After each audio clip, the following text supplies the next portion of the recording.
La douce lumière d'une aube hivernale, teintée des teintes pastel de février, caressait délicatement les vénérables pierres de ma fenêtre. Elle évoquait les crépuscules passés, les matins empreints d'une sainte promesse. Le silence, cette étoffe précieuse, se déployait tout autour. Seuls quelques murmures lointains de la ville endormie perçaient parfois cette quiétude. Chaque craquement du parquet ancien semblait raconter une histoire des siècles écoulés. C'est dans cette pénombre bienveillante que se nichent souvent les vérités les plus intimes. Nos âmes y trouvent un répit nécessaire, loin du fracas incessant du monde. N'est-ce pas ce même silence, si souvent délaissé, que nous recherchons secrètement? Vous qui lisez ces mots, vous avez traversé de nombreux hivers de l'âme. Vous avez sans doute ressenti cette course effrénée du temps. Il s'échappe entre nos doigts comme le sable fin. Les aiguilles de l'horloge tournent désormais avec une prestesse surprenante. Nous voyons s'effacer les empreintes des jours heureux. Hier, nos enfants couraient encore sous nos toits avec leurs rires éclatants. Aujourd'hui, leurs nids sont vides, pleins de ce souvenir précieux. Nos corps portent les marques éloquentes de chaque épreuve traversée. Nos souvenirs tissent une tapisserie complexe et souvent douloureuse. Il y a la mélancolie des fêtes d'antan. Ces moments partagés semblaient graver la joie dans le marbre du temps. Puis surgissent des questions essentielles, inévitables. Que reste-t-il de nos luttes acharnées? Nos quêtes de prestige, nos richesses matérielles, ont-elles nourri cette faim secrète? Cette soif ardente de véritable paix intérieure? Souvent la réponse se révèle douloureuse, ambivalente. La sérénité n'est pas l'apanage des couronnes brillantes. Elle ne réside pas non plus dans l'abondance des biens éphémères. Alors que ce dimanche se présente, ultime respiration avant la gravité du carême. Ce temps nous est offert comme un précieux écrin de méditation. La parole divine nous y convie avec une tendresse infinie. Elle nous invite à redéfinir l'éclat véritable de l'existence. Le thème de ce jour s'éclaire tel un phare. Il interroge la nature même du bonheur. Distinguer le réel de l'illusion demande une humble audace. Cette tâche sacrée devient alors une mélopée. C'est un cantique au cœur de la charte du royaume des cieux. Que cette halte spirituelle nous éclaire sur notre chemin. Qu'elle dépose en nous une douce promesse de clarté. Dans l'atmosphère lourde et poussiéreuse de la Galilée, Jésus descendait lentement du sommet aride de la montagne. Les rayons du soleil ardent sculptaient sa silhouette à contre-jour. Il portait déjà en lui la fatigue des prières silencieuses. Mais ses yeux brillaient d'une flamme inextinguible. Une vaste plaine s'étendait alors devant lui. Elle promettait un instant de répit dans le fracas du quotidien. Le silence n'était cependant qu'apparent. Un frémissement lointain signalait une foule déjà rassemblée. Des murmures portés par le vent léger s'élevaient. Chaque souffle attisait une impatience mêlée d'espoir. Des âmes affamées et des corps brisés affluaient de toutes parts. Des visages burinés par la misère scrutaient l'horizon avec ferveur. On devinait une attente presque palpable dans l'air sec. Des gens venaient de Judée, de Jérusalem. Certains même des lointains rivages de Tyr et de Sidon. La mer s'étendait au-delà de ces cités maritimes. Les estropiés se frayaient un chemin avec peine. Les malades portaient le poids de leurs souffrances ouvertes. Leurs loques imprégnées d'odeurs de sueur et de terre disaient leur misère. La lèpre, l'ulcère, la fièvre tenaient leur corps prisonnier. Chaque visage portait une histoire silencieuse et poignante. On venait chercher la guérison miraculeuse. Mais aussi et surtout, une parole capable d'apaiser les cœurs meurtris. On parlait de sa puissance sur les démons. Ses miracles redonnaient la vie et l'espoir à tous. Il s'était arrêté à une hauteur modeste. Son regard profond balaya alors l'assemblée bigarrée. Chaque personne recevait son attention indivise. Dans ce tableau saisissant, la solitude se fondait dans l'espérance partagée. Alors, il commença à parler d'une voix empreinte de douceur. Cette voix parcourait l'espace avec une autorité céleste. Ses paroles ne s'inscrivaient pas dans les conventions habituelles. Il défiait les logiques terrestres établies de longue date. « Heureux, vous, les pauvres », déclara-t-il avec une conviction inébranlable. Les pauvres comprirent instantanément le sens de cette annonce. Le royaume des cieux leur était désormais promis.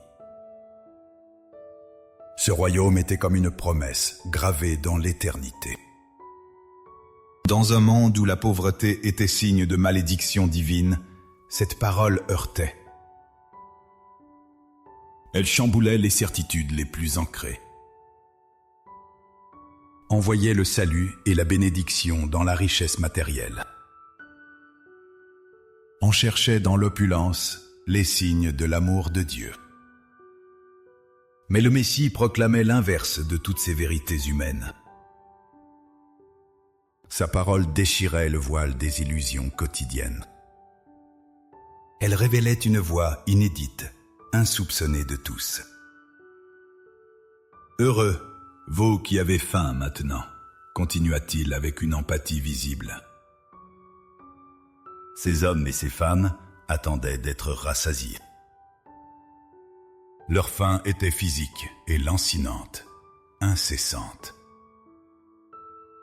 Elle rongeait leurs entrailles jour après jour sans relâche. Mais Jésus parlait aussi d'une autre faim. Cette faim profonde cherchait la justice divine, l'Évangile. Il annonçait une plénitude à venir, une satisfaction ultime. Ce moment devait transcender le simple assouvissement de la faim. « Heureux, vous qui pleurez maintenant », reprit le Christ avec une compassion infinie. Combien Dieu ruisselait alors de larmes secrètes ou ouvertes. Les deuils, les échecs, les souffrances amères s'amoncelaient en eux. Leurs jours étaient emplis d'une tristesse souvent inconsolable. Leurs lamentations montaient vers les cieux, invisibles. Jésus promettait pour eux le réconfort et la joie. Ce réconfort disait la promesse d'une espérance bien plus vaste. Une consolation qui irait au-delà des afflictions terrestres. C'était une annonce audacieuse, presque provocante pour l'époque. Heureux êtes-vous quand les hommes vous haïront. Il osa même cette déclaration radicale. Il parlait des jours de la persécution injuste. On vous rejetterait sans pitié ni précaution. On vous maudirait ouvertement avec des mots violents. On traînerait votre nom dans la boue sans hésitation. Ces souffrances deviendraient les chemins d'accès au royaume. car c'est ainsi qu'avaient été traités les prophètes anciens. Leur vie était faite de renoncement constant. Il y avait dans cette annonce un défi vertigineux. Une invitation au martyre, volontaire et conscient. Jésus ne promettait pas un monde exempt de peine. Il offrait plutôt un sens sublime à l'épreuve elle-même. Il renversait complètement les logiques de puissance. Et l'autre facette de ces béatitudes s'ensuivit, tout aussi saisissante. Les malheurs et les peines s'abattraient sur d'autres. Malheur à vous les riches, car vous tenez ici votre consolation. Les commerçants avisés se sentaient peut-être visés par ces mots. Ils amassent les fortunes terrestres avec un zèle infatigable. Leurs ventres sont emplis de plats fins et recherchés. Mais leur richesse risquait d'occulter l'essentiel. L'illusion du confort empêchait de voir le vrai trésor. Elle risquait d'étouffer la faim de Dieu, l'attente du salut. C'était un avertissement clair et cinglant. Malheur à vous qui êtes rassasiés maintenant. Jésus pointait la suffisance et l'autosatisfaction. Ceux qui ne manquaient de rien semblaient n'avoir besoin de rien. La plénitude matérielle engendre parfois l'aveuglement spirituel. Ce malheur se résumait en un jeûne cruel à venir. Un jeûne où toute substance deviendrait rare et convoitée. Il passerait alors de la table généreuse à la misère. Malheur à vous qui riez maintenant. On riait sans arrière-pensée dans les fêtes, mais aussi de ceux qui souffraient injustement sans un bruit. Ce rire pouvait dissimuler une âme aride et sans amour. Jésus promettait que ce rire s'éteindrait en larmes. Ces larmes amères marqueraient une désillusion immense. Elles démasqueraient alors les vains simulacres de joie. Malheur à vous, lorsque tous les hommes diront du bien de vous. L'approbation universelle, tant recherchée, devenait une prison. C'était la marque des faux prophètes. Ceux-ci flattaient les puissants pour leurs propres intérêts. On louait sans distinction les figures d'autorité humaine. Or, la vérité exige parfois de déplaire courageusement. Ce malheur contenait un piège subtil. Le piège de la flatterie humaine éphémère. Dans la société juive de cette époque, la richesse était souvent perçue comme un signe de la bénédiction de Dieu. On pensait que l'opulence récompensait la fidélité à la loi mosaïque.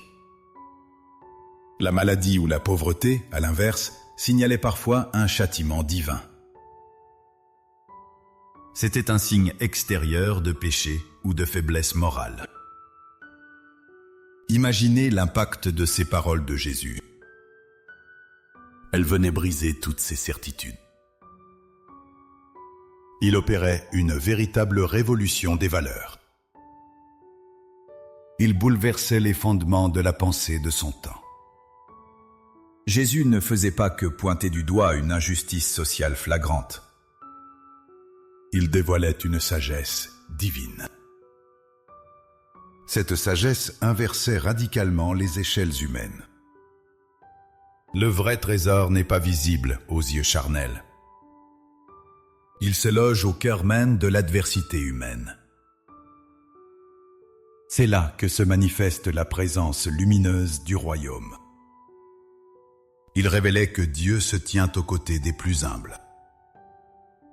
Des exclus, des méprisés, des rejetés du monde. Les béatitudes de Luc sont ainsi un vibrant plaidoyer. Elle rappelle la valeur inestimable des âmes. Même des âmes oubliées par la grande histoire humaine. Le silence de la plaine s'emplit de la puissance de ce Verbe incarné. Le Messie offrait là une nouvelle voie pour l'humanité. Une voie difficile, mais combien juste. Lorsque l'on contemple ce passage lumineux, l'âme s'élève. On ressent alors le mouvement délicat d'une main invisible. La nature de Dieu se dessine. Non point en juge austère, non point en législateur implacable,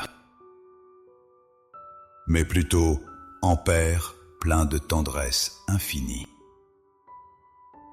Un compagnon fidèle, veillant au chevet de chaque souffrance humaine. Son regard n'est jamais empreint de mépris ni de reproche. Il ne se teinte jamais d'une indifférence distante. Ses yeux sont les nôtres. Ce sont des abîmes de compassion et d'amour inconditionnel. La divinité ici dévoilée brise nos images souvent réductrices de l'éternel.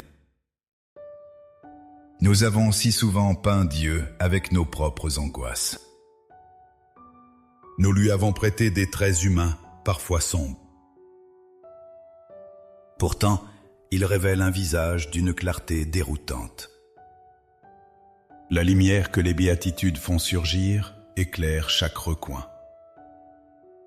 Elles atteignent l'âme blessée des plus humbles. Les miséreux n'étaient pas oubliés. Leur vie recevait enfin un éclat nouveau. Leur fragilité même se transformait en force sublime. Cette lumière perçait les ombres de la pauvreté criante. Elle chassait la peur constante du lendemain. Dans le murmure des mots de Jésus, l'espoir ressuscitait doucement. Ceux qui pleurent recevaient une consolation future promise. Une lueur brillante perçait alors le ciel de leur deuil.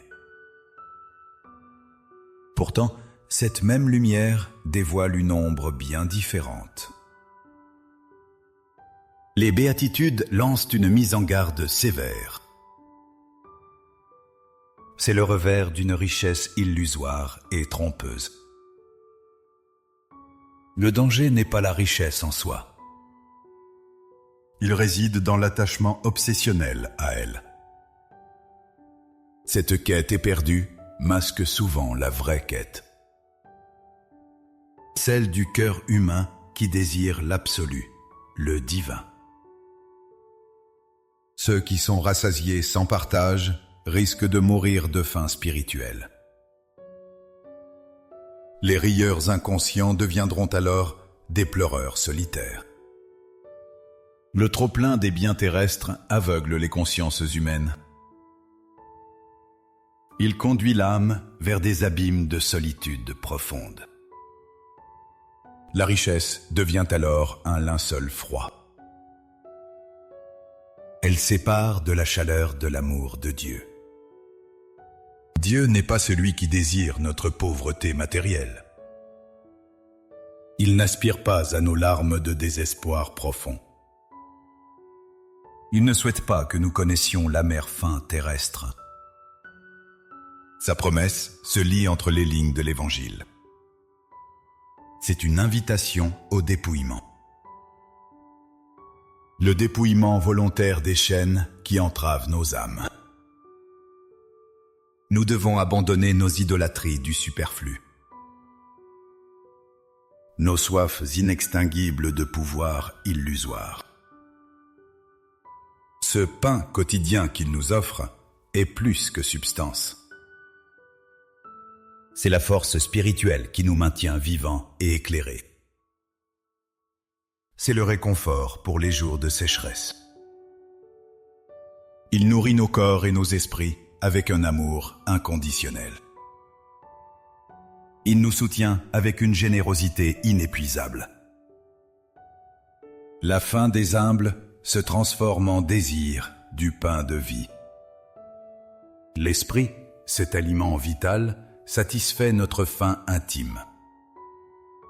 Le vrai trésor est une richesse incorruptible. Elle résiste au ver qui ronge le cœur des riches. Le sang du Christ est le prix de cette sagesse offerte. Il rappelle le don total de lui-même pour chacun de nous. La croix se dresse tel un emblème central dans cette quête. Ce n'est pas un spectacle de souffrance morbide et vaine.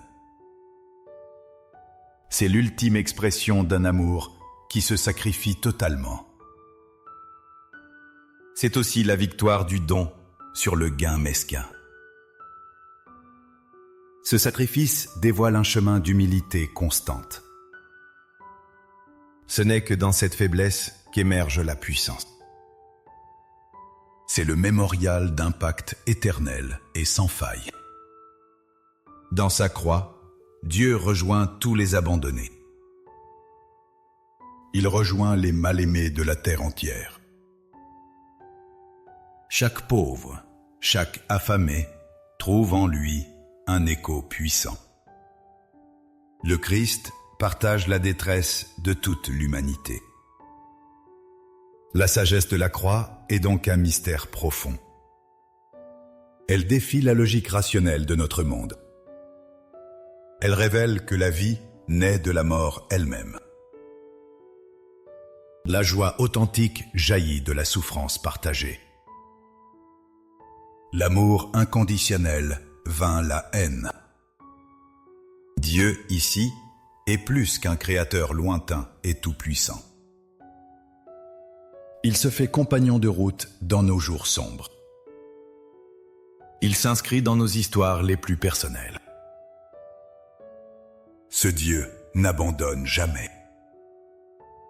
Tandis que le monde change avec une vertigineuse rapidité. Il vacille sur des fondations mouvantes et incertaines. Nos illusions de sécurité s'effondrent les unes après les autres. La vieillesse révèle la fragilité de nos attaches matérielles. Mais la fidélité de Dieu demeure une constante absolue. Son amour ne connaît aucune déchéance humaine. Il n'est pas soumis aux épreuves du temps qui passe.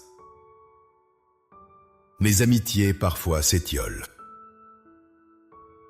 Les êtres chers partent inexorablement. Les richesses accumulées finissent par se dissiper. La force physique décline doucement et sans appel. La mémoire des visages s'estompe souvent. Pourtant, ce compagnon céleste nous accompagne toujours. Son souffle est toujours sur notre nuque attentive. Il murmure des mots de vie, d'amour et de consolation. Il console les âmes endolories.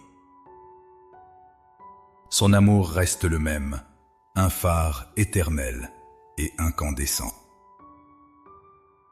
Cet amour indéfectible illumine nos tempêtes. Il apporte une paix que rien ni personne ne peut dérober. Car sa sagesse n'est pas celle des livres d'ici-bas. Elle jaillit des profondeurs de son cœur généreux. La fidélité divine est notre ancre la plus solide. C'est elle qui nous tient fermes quand tout autour vacille. Nous nous abandonnons dans son tendre regard divin. Le Seigneur nous invite à une foi pure et simple. C'est la richesse véritable du royaume de Dieu. Ah, la condition humaine, ce tissu complexe de grandeur et de fragilité. Elle révèle sans cesse les arcanes de nos âmes. Les personnages du récit évangélique ne sont pas des figures lointaines. Ils résonnent profondément en chacun de nous. N'avons-nous pas connu, nous aussi, la pauvreté de l'esprit? Cette sensation d'être démuni devant l'immensité de l'existence. La faim de sens, celle qui tord les entrailles plus que toute privation physique. Combien d'entre nous ont traversé des nuits solitaires? Les larmes roulaient silencieusement sur nos joues vieilles. Ces larmes portent le poids des années, des espoirs envolés, des déceptions secrètes. La souffrance de l'humiliation ou du rejet ne nous est pas étrangère. Regardons nos propres cœurs à la lumière de cette parole vivante. Au fil des 50 et quelques années passées, n'avons-nous pas bâti notre tour d'ivoire? Elle devait nous protéger des vents amers du monde. Cette construction symbolise nos amasses matérielles. Elle dit nos quêtes incessantes de reconnaissance sociale. La soif d'un nom qui résonne avec éclat. Le désir d'une descendance florissante et aimée. Mais à quel prix avons-nous mené cette construction incessante? Quelle partie de notre âme a été sacrifiée? Quel bonheur sincère avons-nous troqué pour le prestige? Les rides sur nos visages sont autant d'écritures silencieuses. Elles portent la trace des combats menés. Elles dévoilent des cicatrices invisibles, profondes et sensibles.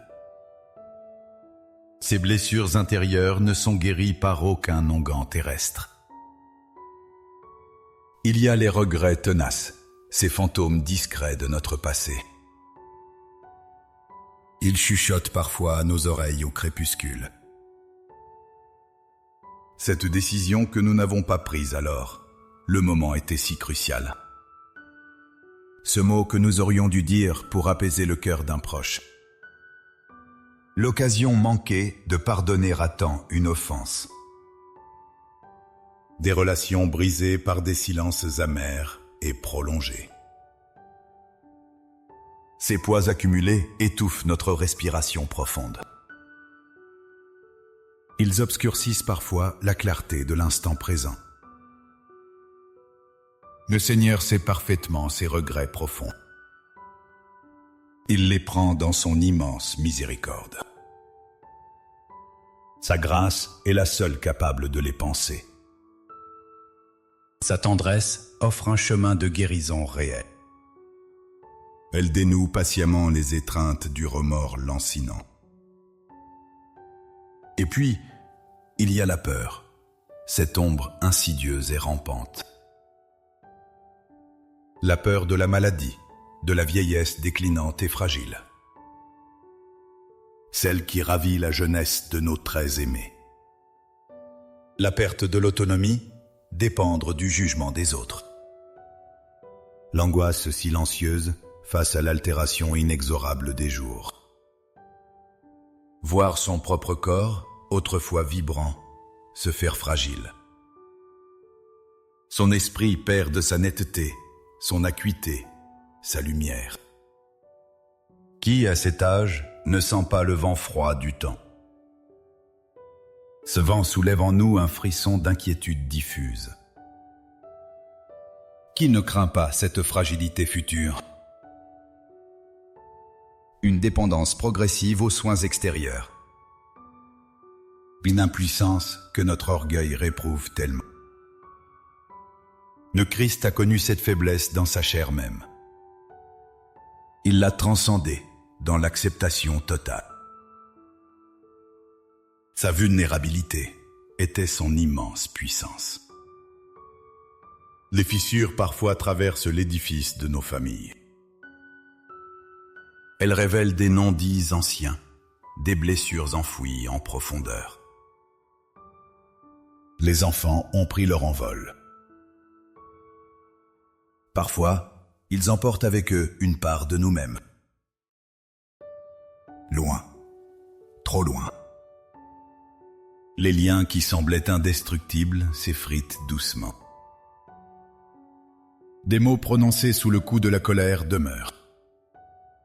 Ils se sont gravés comme des stigmates éternels. La solitude des parents, soudain amplifiée par l'absence. Les conflits entre frères et sœurs, souvent sans résolution. Chacun porte sa croix, silencieusement, seul. Ces douleurs sourdes sont des saignements intérieurs. Des déchirures invisibles qui déchirent l'harmonie espérée. Les maisons peuvent devenir trop grandes.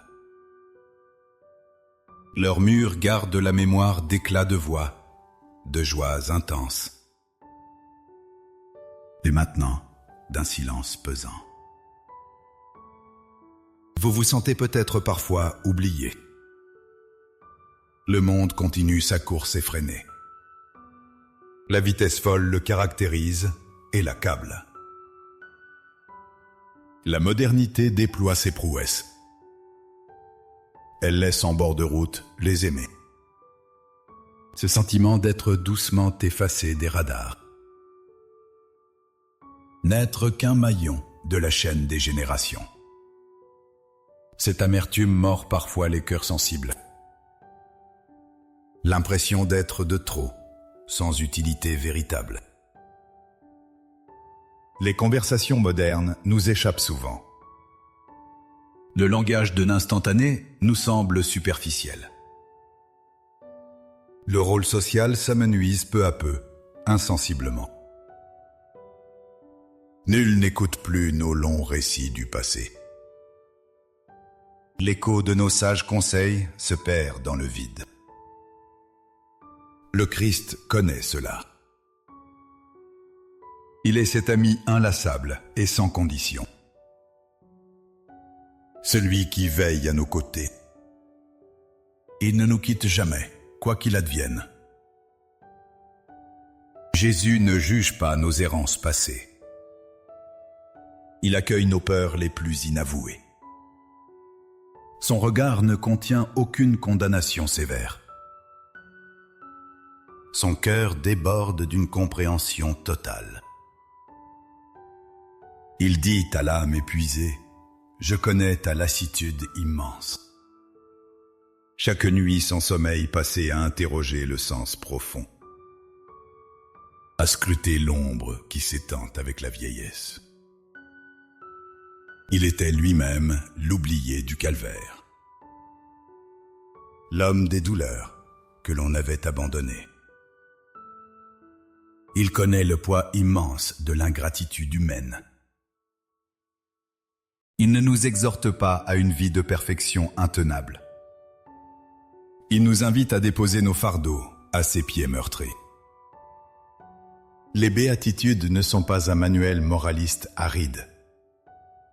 C'est plutôt une caresse de la divine miséricorde. Une promesse pour ceux qui, n'ayant plus rien d'eux-mêmes, ont tout à recevoir de lui. Le bonheur véritable n'est pas l'accumulation d'argent. Ce n'est pas la recherche obsessionnelle de gloire illusoire. C'est cette paix profonde qui naît du dépouillement même. Il nous demande d'accepter cette pauvreté. Ce dénuement ouvre l'âme à la présence infinie de Dieu. Cette sagesse de la croix résonne en chacun de nous. Elle traverse les âges et les cultures sans un bruit. C'est la pierre angulaire de toute existence chrétienne. La croix n'est pas un signe de défaite cuisant et amer. C'est la victoire de l'amour triomphant sur le mal. Le vrai bonheur réside dans ce don total de soi-même. Ce don s'enracine dans la compassion pour le prochain. La paix du cœur n'est pas exempte d'épreuves humaines, mais elle jaillit du secret de l'abandon confiant à Dieu. Celui qui a beaucoup rira seul. Il s'étouffera de son amertume personnelle. Celui qui n'a rien partagera tout. Il s'enrichira de l'amour de l'autre. Les âges du monde ont vu surgir des témoins inoubliables. Leur vie lumineuse nous montre le chemin véritable. Ces êtres d'exception, par leur humble et douce existence. Ils ont épousé la sagesse des béatitudes de Luc. L'Église nous offre des phares. Leur lumière nous guide à travers nos tempêtes. Permettez-moi de vous emmener vers l'un d'eux. C'était un fils de la terre de France. Son existence humble témoigne avec éloquence de l'Évangile. Évoquons l'humble et laborieuse figure de Saint Vincent de Paul. Il vit le jour en 1581 dans une modeste famille paysanne des Landes. Les premières années de son ministère. Ils furent pourtant loin des épreuves des humbles et des pauvres. La pauvreté était réelle. Les conditions étaient difficiles et spartiates. Sa famille espérait sans cesse. Une existence meilleure attendait son enfant prodige. Il embrasse alors la voie de la prêtrise avec ardeur. Ce parcours était alors souvent perçu comme une promotion sociale notable. Ses premières ambitions le conduisirent vers Paris, la vibrante capitale. Il cherchait des postes d'importance dans l'Église.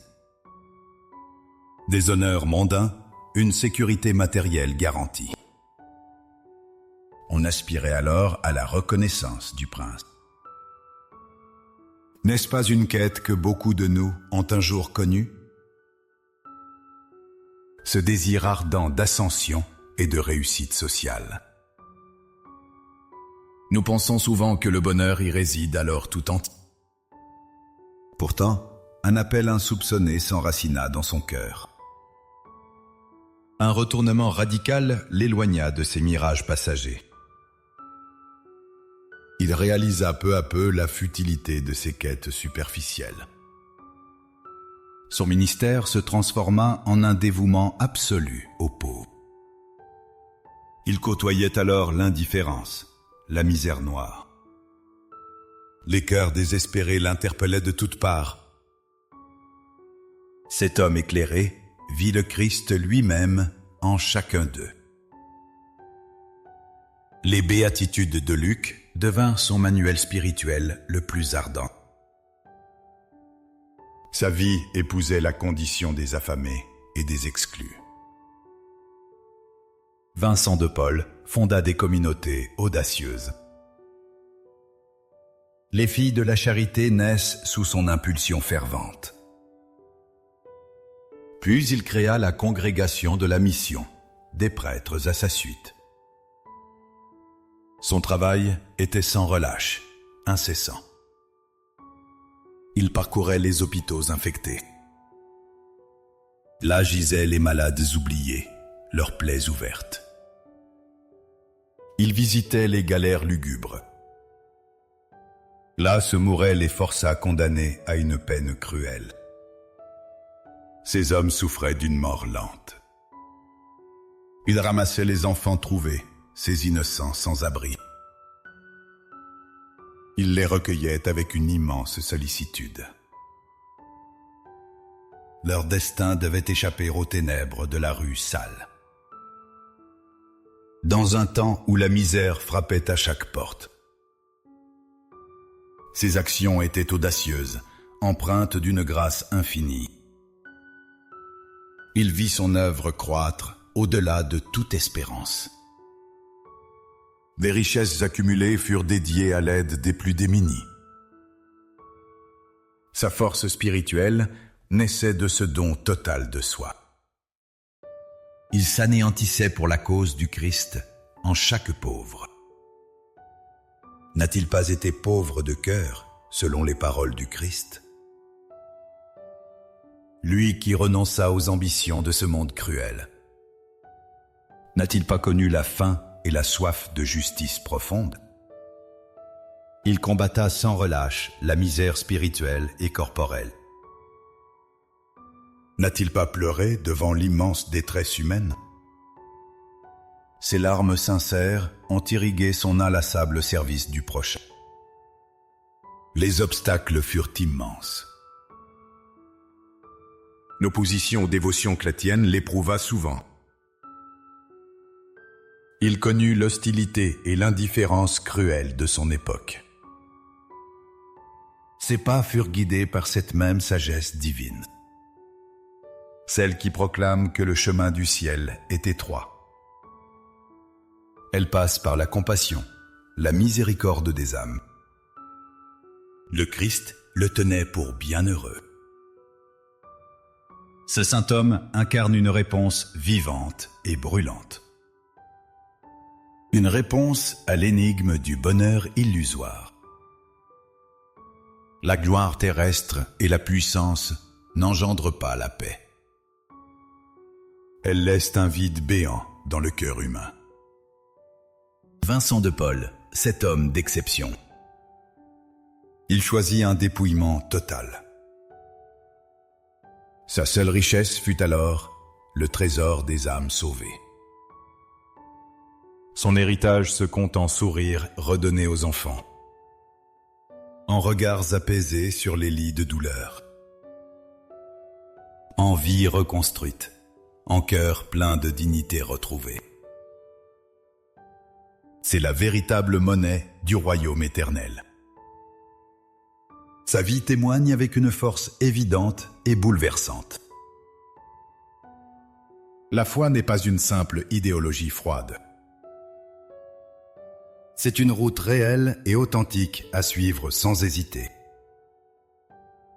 D'autres ont parcouru ce sentier rocailleux avant nous. Ils ont bravé les peines, les injustices et les rejets. Mais ils ont puisé une force extraordinaire dans l'Évangile. Leur bonheur n'était pas celui que le monde proclame à grands cris. C'était une joie profonde, ancrée dans la compassion, dans l'humilité. Une paix du cœur qui survit à toute tempête violente. Ces saints nous appellent. Il nous convient à cette révolution des valeurs.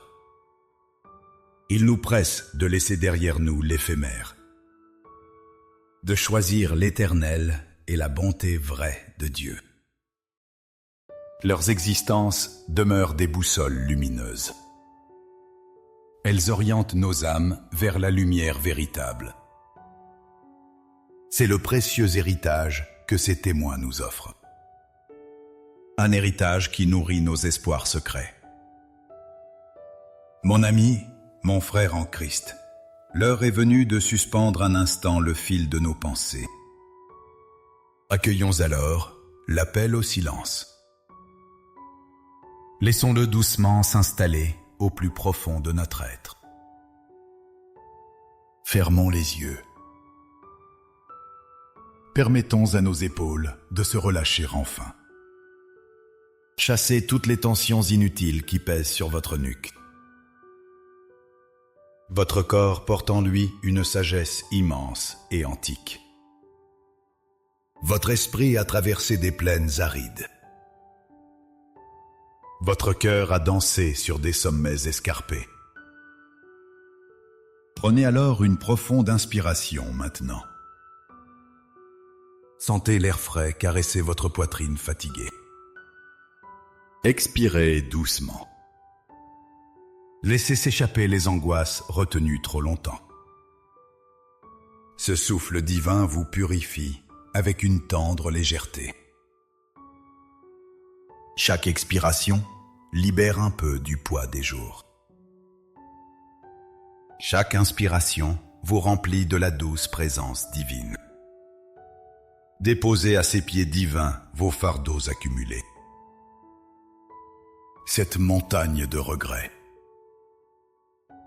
Ces paroles dures qui vous blessent encore au quotidien. Ces projets inachevés, souvent source d'amertume. Ces illusions déçues. Ces richesses que vous pensiez posséder vraiment. Pourtant, elles ne sont que cendres éparpillées au vent léger. Laissez partir doucement ce que l'argent ne peut acheter. Laissez se dissoudre le besoin éperdu d'être reconnu et apprécié. Ce besoin se fait parfois souffrance constante et profonde.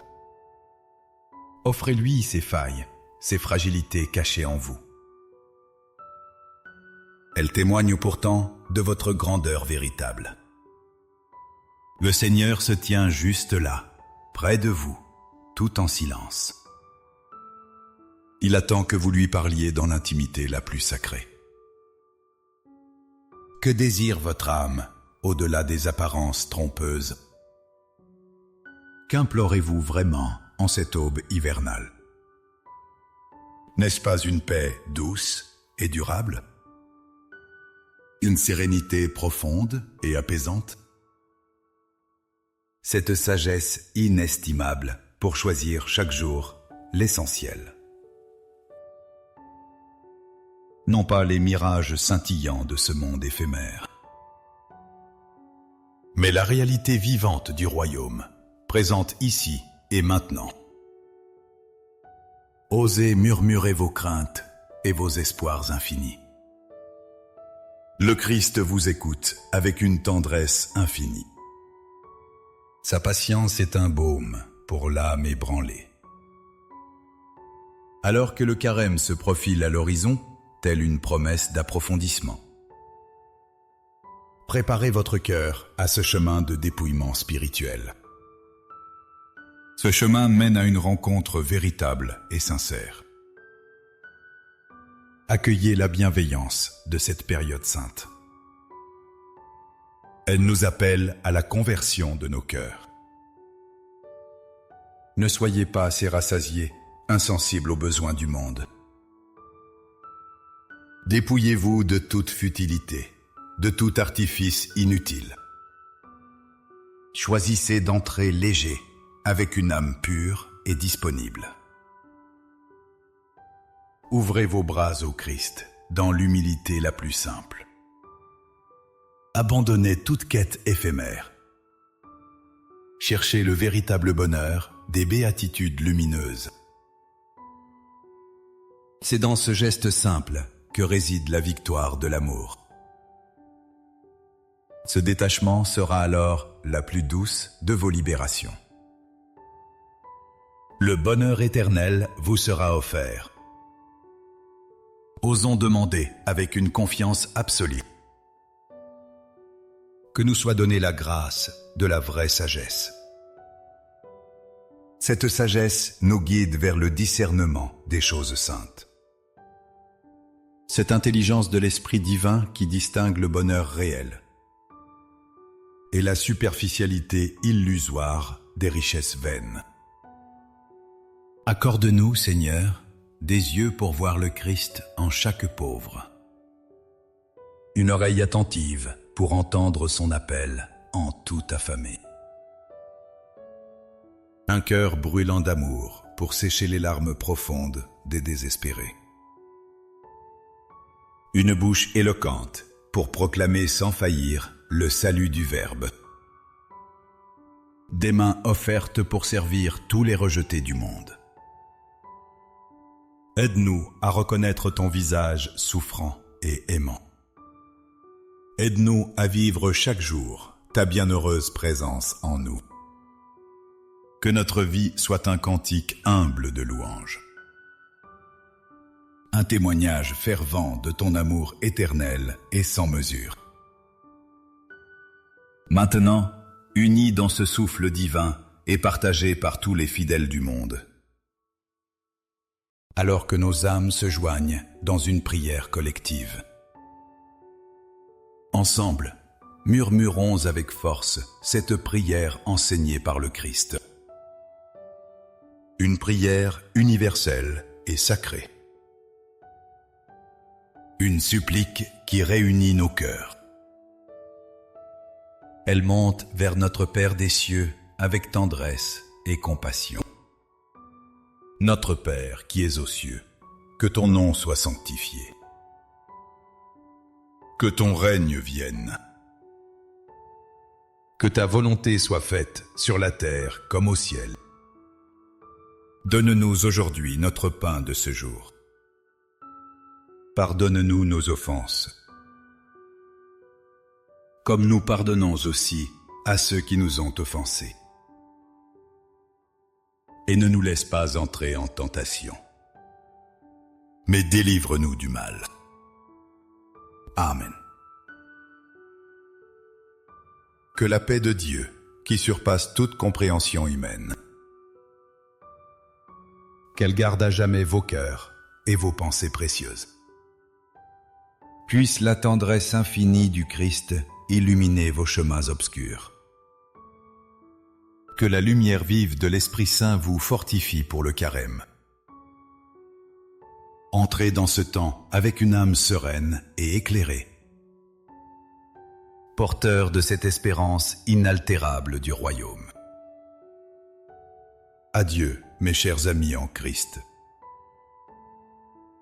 Que la grâce vous accompagne toujours et partout. La douce lumière d'une aube hivernale, teintée des teintes pastel de février, caressait délicatement les vénérables pierres de ma fenêtre. Elle évoquait les crépuscules passés, les matins empreints d'une sainte promesse. Le silence, cette étoffe précieuse, se déployait tout autour. Seuls quelques murmures lointains de la ville endormie perçaient parfois cette quiétude. Chaque craquement du parquet ancien semblait raconter une histoire des siècles écoulés. C'est dans cette pénombre bienveillante que se nichent souvent les vérités les plus intimes. Nos âmes y trouvent un répit nécessaire, loin du fracas incessant du monde. N'est-ce pas ce même silence, si souvent délaissé, que nous recherchons secrètement? Vous qui lisez ces mots, vous avez traversé de nombreux hivers de l'âme. Vous avez sans doute ressenti cette course effrénée du temps. Il s'échappe entre nos doigts, comme le sable fin.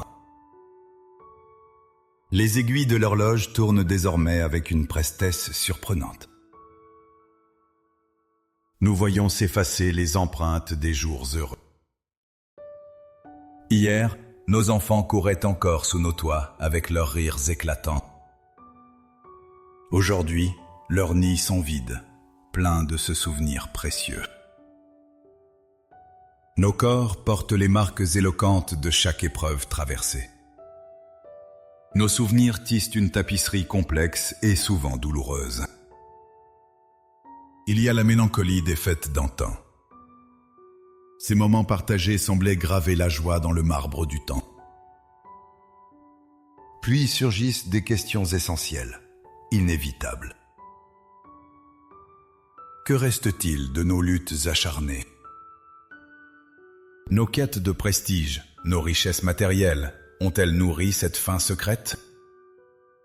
Cette soif ardente de véritable paix intérieure? Souvent, la réponse se révèle douloureuse, ambivalente. La sérénité n'est pas l'apanage des couronnes brillantes. Elle ne réside pas non plus dans l'abondance des biens éphémères. Alors que ce dimanche se présente, ultime respiration avant la gravité du carême. Ce temps nous est offert comme un précieux écrin de méditation. La parole divine nous y convie avec une tendresse infinie. Elle nous invite à redéfinir l'éclat véritable de l'existence. Le thème de ce jour s'éclaire tel un phare. Il interroge la nature même du bonheur. Distinguer le réel de l'illusion demande une humble audace. Cette tâche sacrée devient alors une mélopée. C'est un cantique au cœur de la charte du royaume des cieux. Que cette halte spirituelle nous éclaire sur notre chemin. Qu'elle dépose en nous une douce promesse de clarté.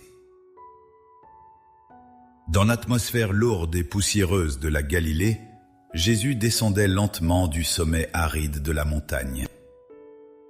Les rayons du soleil ardent sculptaient sa silhouette à contre-jour. Il portait déjà en lui la fatigue des prières silencieuses.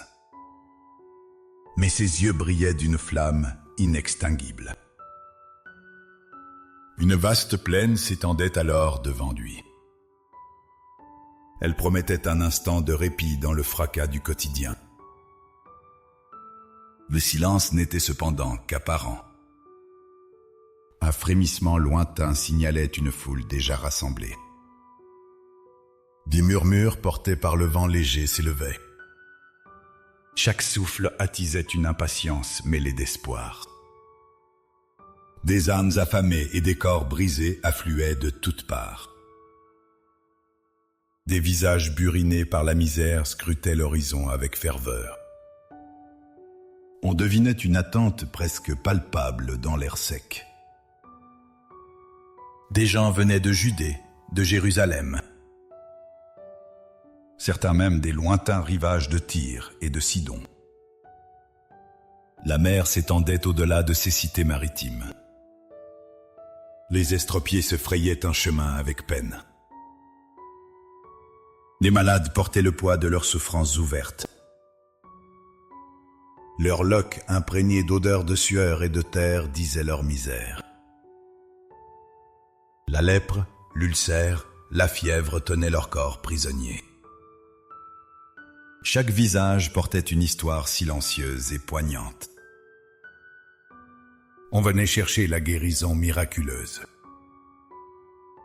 Mais aussi et surtout, une parole capable d'apaiser les cœurs meurtris. On parlait de sa puissance sur les démons. Ses miracles redonnaient la vie et l'espoir à tous. Il s'était arrêté à une hauteur modeste. Son regard profond balaya alors l'assemblée bigarrée. Chaque personne recevait son attention indivise. Dans ce tableau saisissant, la solitude se fondait dans l'espérance partagée. Alors, il commença à parler d'une voix empreinte de douceur. Cette voix parcourait l'espace avec une autorité céleste. Ses paroles ne s'inscrivaient pas dans les conventions habituelles. Il défiait les logiques terrestres établies de longue date. « Heureux, vous, les pauvres », déclara-t-il avec une conviction inébranlable. Les pauvres comprirent instantanément le sens de cette annonce. Le royaume des cieux leur était désormais promis. Ce royaume était comme une promesse gravée dans l'éternité. Dans un monde où la pauvreté était signe de malédiction divine, cette parole heurtait. Elle chamboulait les certitudes les plus ancrées. On voyait le salut et la bénédiction dans la richesse matérielle. On cherchait dans l'opulence les signes de l'amour de Dieu. Mais le Messie proclamait l'inverse de toutes ces vérités humaines. Sa parole déchirait le voile des illusions quotidiennes. Elle révélait une voie inédite, insoupçonnée de tous. « Heureux, vous qui avez faim maintenant », continua-t-il avec une empathie visible. Ces hommes et ces femmes attendaient d'être rassasiés. Leur faim était physique et lancinante, incessante. Elle rongeait leurs entrailles jour après jour sans relâche. Mais Jésus parlait aussi d'une autre faim. Cette faim profonde cherchait la justice divine, l'Évangile. Il annonçait une plénitude à venir, une satisfaction ultime. Ce moment devait transcender le simple assouvissement de la faim. « Heureux, vous qui pleurez maintenant », reprit le Christ avec une compassion infinie. Combien Dieu ruisselait alors de larmes secrètes ou ouvertes. Les deuils, les échecs, les souffrances amères s'amoncelaient en eux. Leurs jours étaient emplis d'une tristesse souvent inconsolable. Leurs lamentations montaient vers les cieux, invisibles. Jésus promettait pour eux le réconfort et la joie. Ce réconfort disait la promesse d'une espérance bien plus vaste. Une consolation qui irait au-delà des afflictions terrestres. C'était une annonce audacieuse, presque provocante pour l'époque. Heureux êtes-vous quand les hommes vous haïront. Il osa même cette déclaration radicale. Il parlait des jours de la persécution injuste. On vous rejetterait sans pitié ni précaution. On vous maudirait ouvertement avec des mots violents. On traînerait votre nom dans la boue sans hésitation. Ces souffrances deviendraient les chemins d'accès au royaume. Car c'est ainsi qu'avaient été traités les prophètes anciens. Leur vie était faite de renoncements constants. Il y avait dans cette annonce un défi vertigineux. Une invitation au martyre, volontaire et conscient. Jésus ne promettait pas un monde exempt de peine. Il offrait plutôt un sens sublime à l'épreuve elle-même. Il renversait complètement les logiques de puissance. Et l'autre facette de ces béatitudes s'ensuivit, tout aussi saisissante. Les malheurs et les peines s'abattraient sur d'autres. Malheur à vous les riches, car vous tenez ici votre consolation. Les commerçants avisés se sentaient peut-être visés par ces mots. Ils amassent les fortunes terrestres avec un zèle infatigable. Leurs ventres sont emplis de plats fins et recherchés. Mais leur richesse risquait d'occulter l'essentiel. L'illusion du confort empêchait de voir le vrai trésor. Elle risquait d'étouffer la faim de Dieu, l'attente du salut. C'était un avertissement clair et cinglant. Malheur à vous qui êtes rassasiés maintenant. Jésus pointait la suffisance et l'autosatisfaction. Ceux qui ne manquaient de rien semblaient n'avoir besoin de rien. La plénitude matérielle engendre parfois l'aveuglement spirituel. Ce malheur se résumait en un jeûne cruel à venir. Un jeûne où toute substance deviendrait rare et convoitée. Il passerait alors de la table généreuse à la misère. Malheur à vous qui riez maintenant. On riait sans arrière-pensée dans les fêtes. Mais aussi de ceux qui souffraient injustement, sans un bruit. Ce rire pouvait dissimuler une âme aride et sans amour. Jésus promettait que ce rire s'éteindrait en larmes. Ces larmes amères marqueraient une désillusion immense.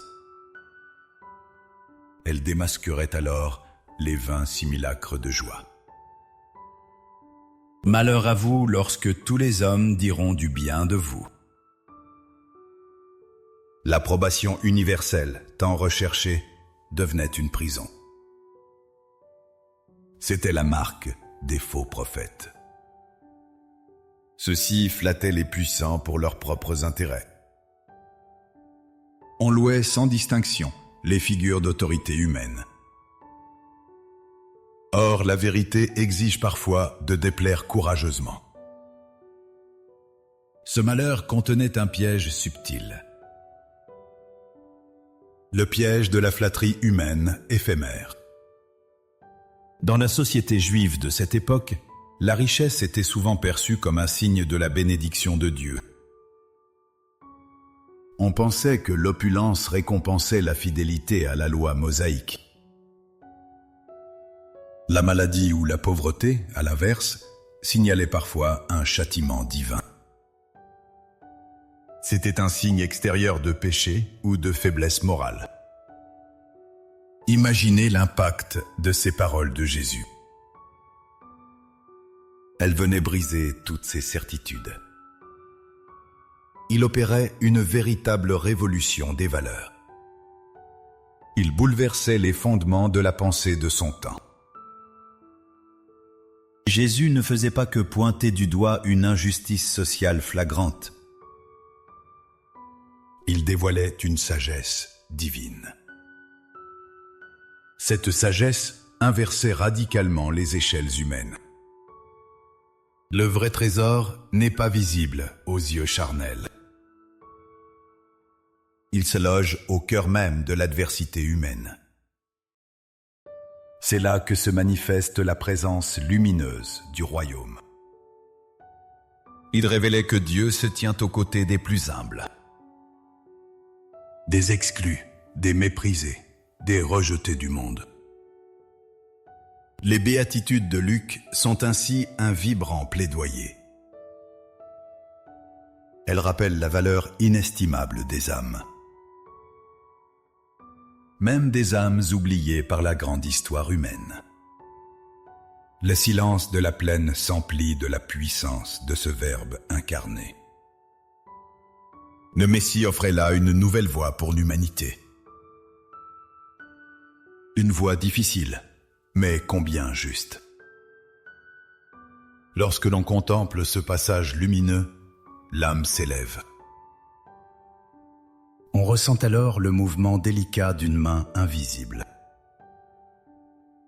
La nature de Dieu se dessine. Non point en juge austère, non point en législateur implacable, mais plutôt en père plein de tendresse infinie. Un compagnon fidèle, veillant au chevet de chaque souffrance humaine. Son regard n'est jamais empreint de mépris ni de reproche. Il ne se teinte jamais d'une indifférence distante. Ses yeux sont des abîmes de compassion et d'amour inconditionnel. La divinité ici dévoilée brise nos images souvent réductrices de l'éternel. Nous avons si souvent peint Dieu avec nos propres angoisses. Nous lui avons prêté des traits humains, parfois sombres.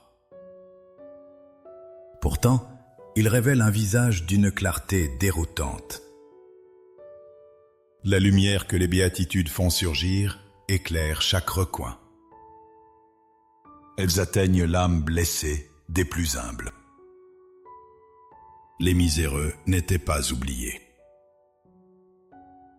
Leur vie recevait enfin un éclat nouveau. Leur fragilité même se transformait en force sublime. Cette lumière perçait les ombres de la pauvreté criante. Elle chassait la peur constante du lendemain. Dans le murmure des mots de Jésus, l'espoir ressuscitait doucement. Ceux qui pleurent recevaient une consolation future promise. Une lueur brillante perçait alors le ciel de leur deuil. Pourtant, cette même lumière dévoile une ombre bien différente. Les béatitudes lancent une mise en garde sévère. C'est le revers d'une richesse illusoire et trompeuse. Le danger n'est pas la richesse en soi. Il réside dans l'attachement obsessionnel à elle. Cette quête éperdue masque souvent la vraie quête. Celle du cœur humain qui désire l'absolu, le divin. Ceux qui sont rassasiés sans partage risquent de mourir de faim spirituelle. Les rieurs inconscients deviendront alors des pleureurs solitaires. Le trop-plein des biens terrestres aveugle les consciences humaines. Il conduit l'âme vers des abîmes de solitude profonde. La richesse devient alors un linceul froid. Elle sépare de la chaleur de l'amour de Dieu. Dieu n'est pas celui qui désire notre pauvreté matérielle. Il n'aspire pas à nos larmes de désespoir profond. Il ne souhaite pas que nous connaissions l'amer fin terrestre. Sa promesse se lit entre les lignes de l'Évangile. C'est une invitation au dépouillement. Le dépouillement volontaire des chaînes qui entravent nos âmes. Nous devons abandonner nos idolâtries du superflu. Nos soifs inextinguibles de pouvoir illusoire. Ce pain quotidien qu'il nous offre est plus que substance. C'est la force spirituelle qui nous maintient vivants et éclairés. C'est le réconfort pour les jours de sécheresse. Il nourrit nos corps et nos esprits avec un amour inconditionnel. Il nous soutient avec une générosité inépuisable. La faim des humbles se transforme en désir du pain de vie. L'esprit, cet aliment vital, satisfait notre faim intime. Le vrai trésor est une richesse incorruptible.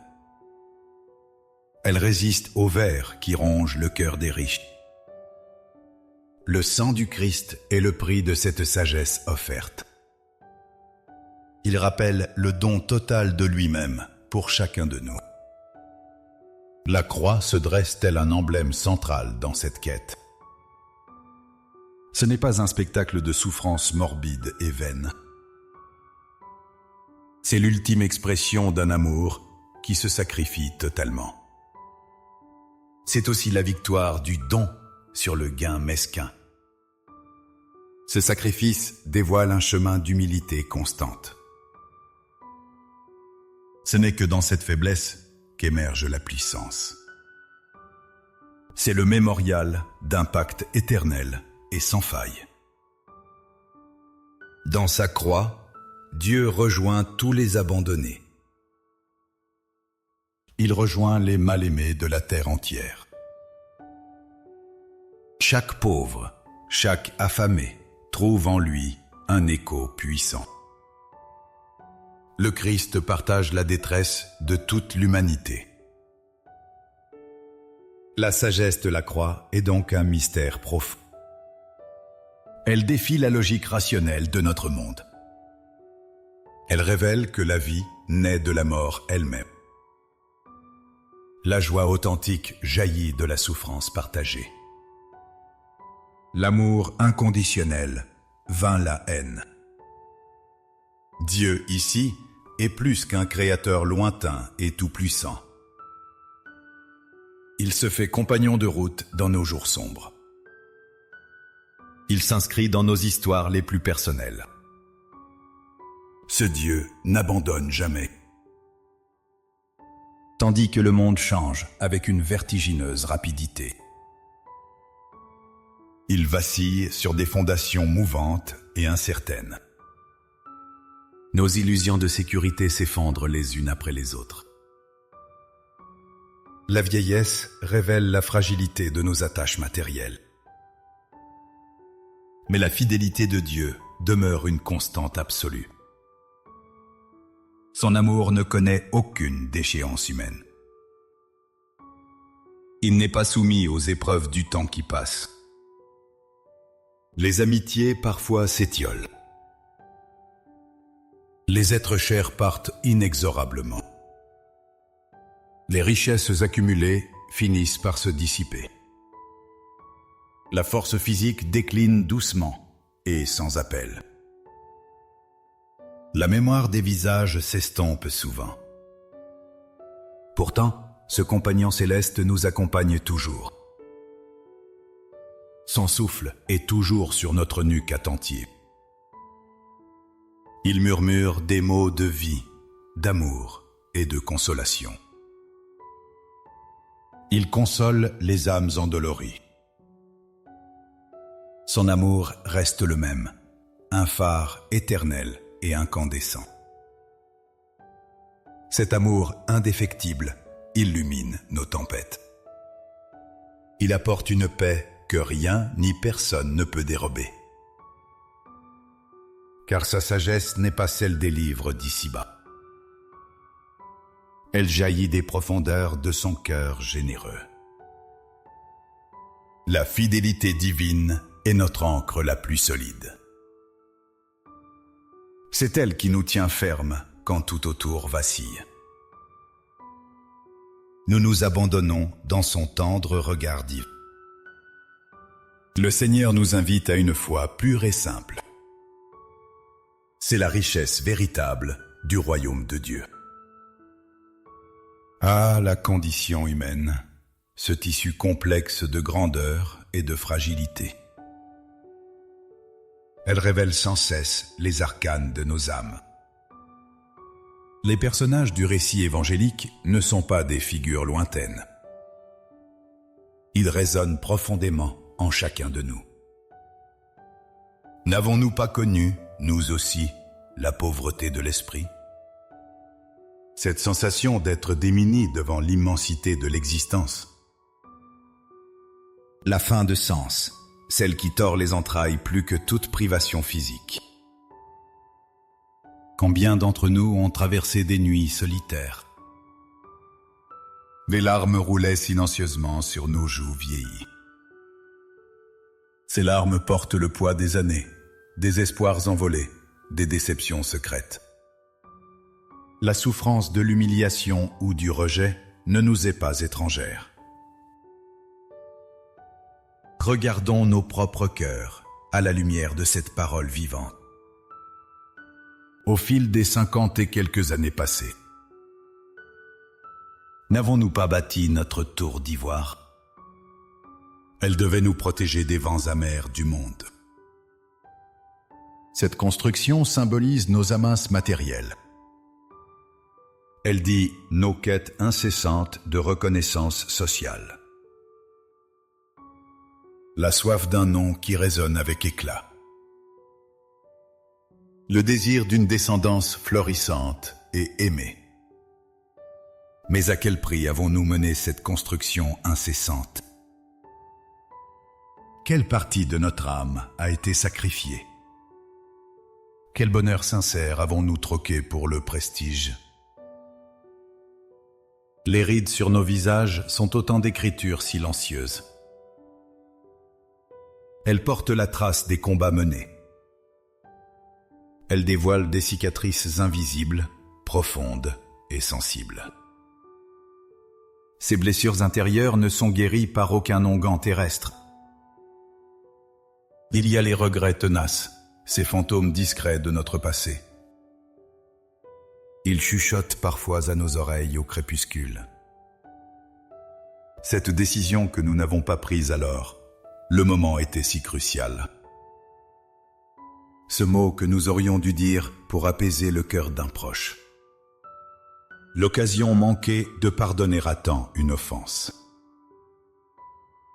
Des relations brisées par des silences amers et prolongés. Ces poids accumulés étouffent notre respiration profonde. Ils obscurcissent parfois la clarté de l'instant présent. Le Seigneur sait parfaitement ces regrets profonds. Il les prend dans son immense miséricorde.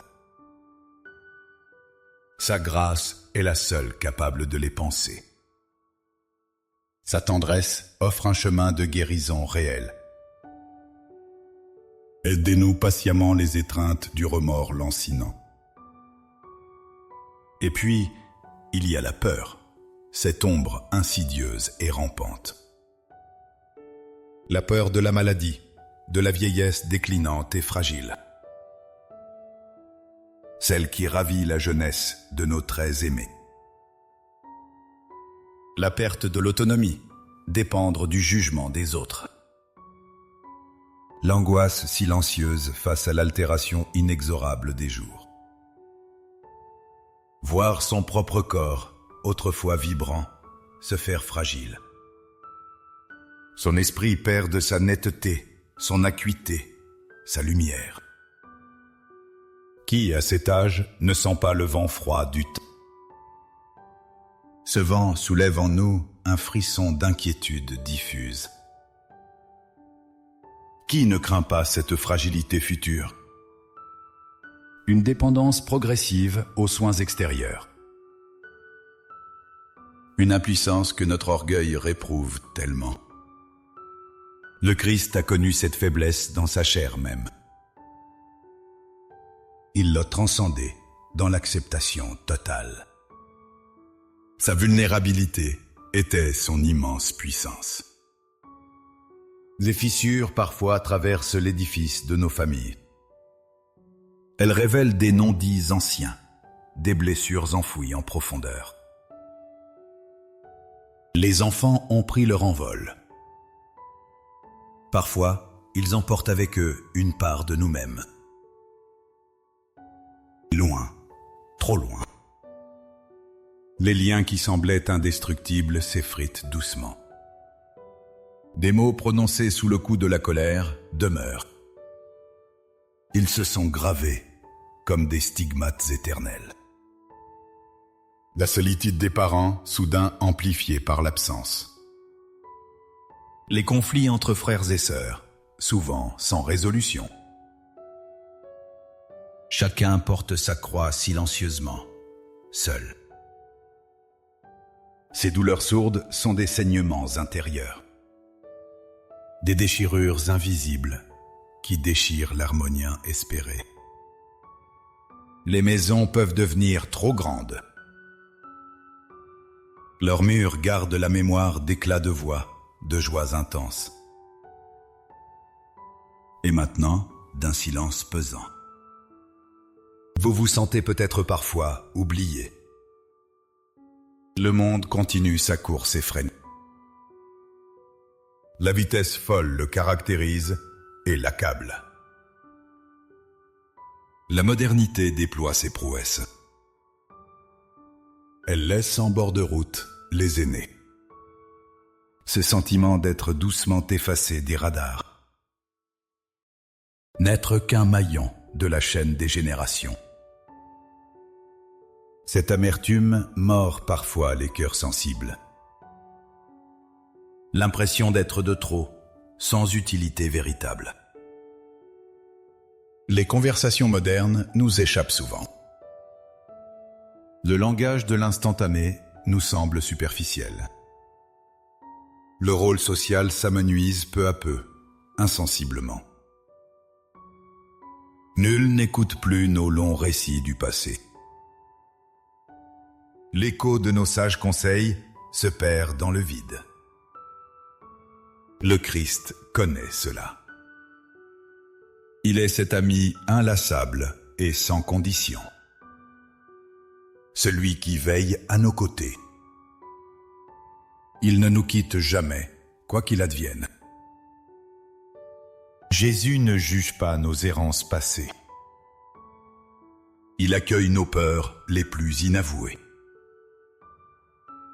Son regard ne contient aucune condamnation sévère. Son cœur déborde d'une compréhension totale. Il dit à l'âme épuisée, « Je connais ta lassitude immense. »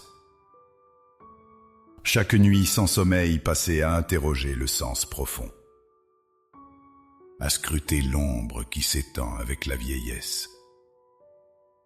Il était lui-même l'oublié du calvaire,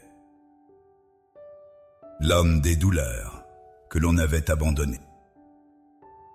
Il connaît le poids immense de l'ingratitude humaine. Il ne nous exhorte pas à une vie de perfection intenable. Il nous invite à déposer nos fardeaux à ses pieds meurtris. Les béatitudes ne sont pas un manuel moraliste aride. C'est plutôt une caresse de la divine miséricorde. Une promesse pour ceux qui, n'ayant plus rien d'eux-mêmes, ont tout à recevoir de lui. Le bonheur véritable n'est pas l'accumulation d'argent. Ce n'est pas la recherche obsessionnelle de gloire illusoire. C'est cette paix profonde qui naît du dépouillement même. Il nous demande d'accepter cette pauvreté. Ce dénuement ouvre l'âme à la présence infinie de Dieu. Cette sagesse de la croix résonne en chacun de nous. Elle traverse les âges et les cultures sans un bruit. C'est la pierre angulaire de toute existence chrétienne. La croix n'est pas un signe de défaite cuisant et amer. C'est la victoire de l'amour triomphant sur le mal. Le vrai bonheur réside en ce don total de soi-même. Ce don s'enracine dans la compassion pour le prochain. La paix du cœur n'est pas exempte d'épreuves humaines. Mais elle jaillit du secret de l'abandon confiant à Dieu. Celui qui a beaucoup rira seul. Il s'étouffera de son amertume personnelle. Celui qui n'a rien partagera tout. Il s'enrichira de l'amour de l'autre. Les âges du monde ont vu surgir des témoins inoubliables. Leur vie lumineuse nous montre le chemin véritable. Ces êtres d'exception par leur humble et douce existence. Ils ont épousé la sagesse des béatitudes de Luc. L'Église nous offre des phares. Leur lumière nous guide à travers nos tempêtes. Permettez-moi de vous emmener vers l'un d'eux. C'était un fils de la terre de France. Son existence humble témoigne avec éloquence de l'Évangile. Évoquons l'humble et laborieuse figure de Saint Vincent de Paul. Il vit le jour en 1581 dans une modeste famille paysanne des Landes. Les premières années de son ministère. Elles furent pourtant loin des épreuves des humbles et des pauvres. La pauvreté était réelle. Les conditions étaient difficiles et spartiates. Sa famille espérait sans cesse. Une existence meilleure attendait son enfant prodige. Il embrasse alors la voie de la prêtrise avec ardeur. Ce parcours était alors souvent perçu comme une promotion sociale notable. Ses premières ambitions le conduisirent vers Paris, la vibrante capitale. Il cherchait des postes d'importance dans l'Église. Des honneurs mondains, une sécurité matérielle garantie. On aspirait alors à la reconnaissance du prince. N'est-ce pas une quête que beaucoup de nous ont un jour connue? Ce désir ardent d'ascension et de réussite sociale. Nous pensons souvent que le bonheur y réside alors tout entier. Pourtant, un appel insoupçonné s'enracina dans son cœur. Un retournement radical l'éloigna de ces mirages passagers. Il réalisa peu à peu la futilité de ses quêtes superficielles. Son ministère se transforma en un dévouement absolu aux pauvres. Il côtoyait alors l'indifférence, la misère noire. Les cœurs désespérés l'interpellaient de toutes parts. Cet homme éclairé vit le Christ lui-même en chacun d'eux. Les béatitudes de Luc devinrent son manuel spirituel le plus ardent. Sa vie épousait la condition des affamés et des exclus. Vincent de Paul fonda des communautés audacieuses. Les filles de la charité naissent sous son impulsion fervente. Puis, il créa la congrégation de la mission, des prêtres à sa suite. Son travail était sans relâche, incessant. Il parcourait les hôpitaux infectés. Là gisaient les malades oubliés, leurs plaies ouvertes. Il visitait les galères lugubres. Là se mouraient les forçats condamnés à une peine cruelle. Ces hommes souffraient d'une mort lente. Ils ramassaient les enfants trouvés, ces innocents sans abri. Ils les recueillaient avec une immense sollicitude. Leur destin devait échapper aux ténèbres de la rue sale. Dans un temps où la misère frappait à chaque porte. Ses actions étaient audacieuses, empreintes d'une grâce infinie. Il vit son œuvre croître au-delà de toute espérance. Les richesses accumulées furent dédiées à l'aide des plus démunis. Sa force spirituelle naissait de ce don total de soi. Il s'anéantissait pour la cause du Christ en chaque pauvre. N'a-t-il pas été pauvre de cœur, selon les paroles du Christ? Lui qui renonça aux ambitions de ce monde cruel. N'a-t-il pas connu la faim et la soif de justice profonde? Il combatta sans relâche la misère spirituelle et corporelle. N'a-t-il pas pleuré devant l'immense détresse humaine? Ses larmes sincères ont irrigué son inlassable service du prochain. Les obstacles furent immenses. L'opposition aux dévotions chrétiennes l'éprouva souvent. Il connut l'hostilité et l'indifférence cruelle de son époque. Ses pas furent guidés par cette même sagesse divine. Celle qui proclame que le chemin du ciel est étroit. Il passe par la compassion, la miséricorde des âmes. Le Christ le tenait pour bienheureux. Ce saint homme incarne une réponse vivante et brûlante. Une réponse à l'énigme du bonheur illusoire. La gloire terrestre et la puissance n'engendrent pas la paix. Elles laissent un vide béant dans le cœur humain. Vincent de Paul, cet homme d'exception. Il choisit un dépouillement total.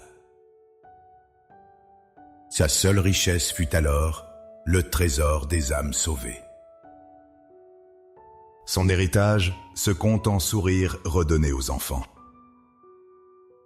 en regards apaisés sur les lits de douleur, en vie reconstruite, en cœur plein de dignité retrouvée. C'est la véritable monnaie du royaume éternel. Sa vie témoigne avec une force évidente et bouleversante. La foi n'est pas une simple idéologie froide. C'est une route réelle et authentique à suivre sans hésiter.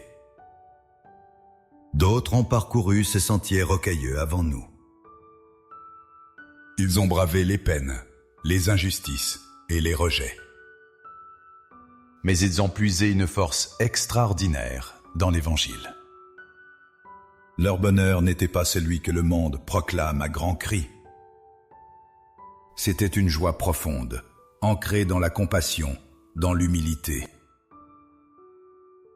Une paix du cœur qui survit à toute tempête violente. Ces saints nous appellent. Il nous convient à cette révolution des valeurs. Il nous presse de laisser derrière nous l'éphémère. De choisir l'éternel et la bonté vraie de Dieu. Leurs existences demeurent des boussoles lumineuses. Elles orientent nos âmes vers la lumière véritable. C'est le précieux héritage que ces témoins nous offrent. Un héritage qui nourrit nos espoirs secrets. Mon ami, mon frère en Christ, l'heure est venue de suspendre un instant le fil de nos pensées. Accueillons alors l'appel au silence. Laissons-le doucement s'installer au plus profond de notre être. Fermons les yeux. Permettons à nos épaules de se relâcher enfin. chassez toutes les tensions inutiles qui pèsent sur votre nuque. Votre corps porte en lui une sagesse immense et antique. Votre esprit a traversé des plaines arides. Votre cœur a dansé sur des sommets escarpés. Prenez alors une profonde inspiration maintenant. Sentez l'air frais caresser votre poitrine fatiguée. Expirez doucement. Laissez s'échapper les angoisses retenues trop longtemps. Ce souffle divin vous purifie avec une tendre légèreté. Chaque expiration libère un peu du poids des jours. Chaque inspiration vous remplit de la douce présence divine. Déposez à ses pieds divins vos fardeaux accumulés. Cette montagne de regrets. Ces paroles dures qui vous blessent encore au quotidien. Ces projets inachevés, souvent source d'amertume. Ces illusions déçues. Ces richesses que vous pensiez posséder vraiment. Pourtant, elles ne sont que cendres, éparpillées au vent léger. Laissez partir doucement ce que l'argent ne peut acheter. Laissez se dissoudre le besoin éperdu d'être reconnu et apprécié. Ce besoin se fait parfois souffrance constante et profonde. Offrez-lui ses failles, ces fragilités cachées en vous. Elles témoignent pourtant de votre grandeur véritable. Le Seigneur se tient juste là, près de vous, tout en silence. Il attend que vous lui parliez dans l'intimité la plus sacrée. Que désire votre âme au-delà des apparences trompeuses? Qu'implorez-vous vraiment en cette aube hivernale? N'est-ce pas une paix douce et durable? Une sérénité profonde et apaisante? Cette sagesse inestimable pour choisir chaque jour l'essentiel. Non pas les mirages scintillants de ce monde éphémère, mais la réalité vivante du royaume, présente ici et maintenant.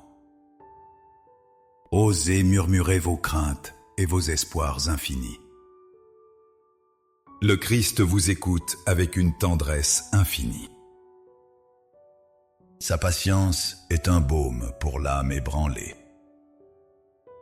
Alors que le carême se profile à l'horizon, telle une promesse d'approfondissement.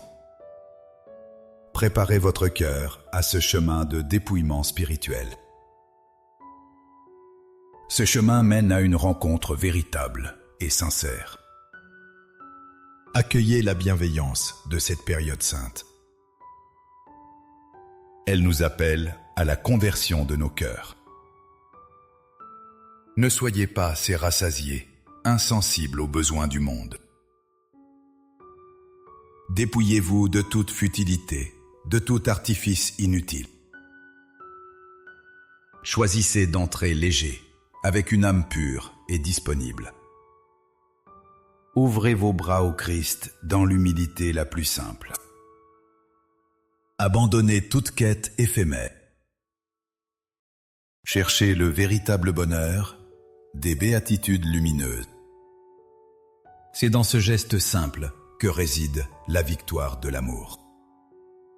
Ce détachement sera alors la plus douce de vos libérations. Le bonheur éternel vous sera offert. Osons demander avec une confiance absolue. Que nous soit donnée la grâce de la vraie sagesse.